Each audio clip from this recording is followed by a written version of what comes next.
want to play you this clip from the NATO chief over there. Big news made on NATO last week. President Trump saying, hey, you guys all got to pay your fair share, and they are doing that. Watch this clip. This is from the New York Times. I think that was the biggest thing here. I read the New York Times so that all of you don't have to. But Stephanie, I want to get your reaction here. Watch this, again, posted by the New York Times. Check it out. Your interactions with President Trump in the aftermath of that meeting have been called, and I'm quoting here, fawning and orchestrated grovel. I saw someone refer to NATO now as the North Atlantic Trump Organization. How do you see it?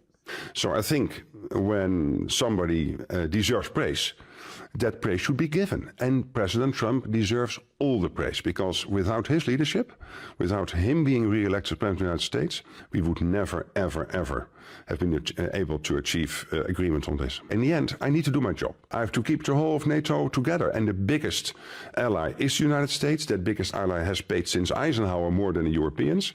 And now for the first time in 65 years, we will equalize between what the US is paying and what the Europeans are paying. So, and without Trump, that would not have happened. You can see the disgust on the interviewer's face there, but nevertheless, the New York Times posted that on Instagram. The comments were not friendly to them. But Stephanie, I guess, what does that say? Even the newspaper that hates him the most can't help but talk about, okay, yeah, well, the world leaders, especially NATO, are kind of like, yeah, this is probably a good idea.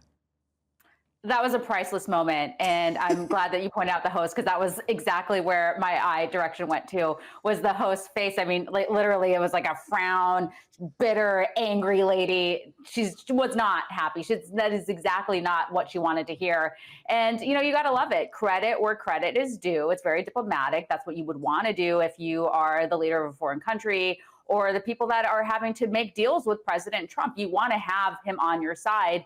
And again, this goes to show how diplomatic that President Trump is. He is a negotiator, and he really does well. We hear all these people on the left, they're like, oh, he's going to embarrass us on the world stage. He's Hitler, he's this, he's that. But yet everyone seems to roll out the red carpet for him. So obviously not.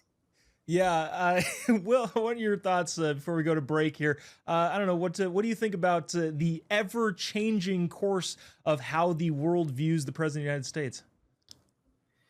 God forbid we have peaceful political discourse.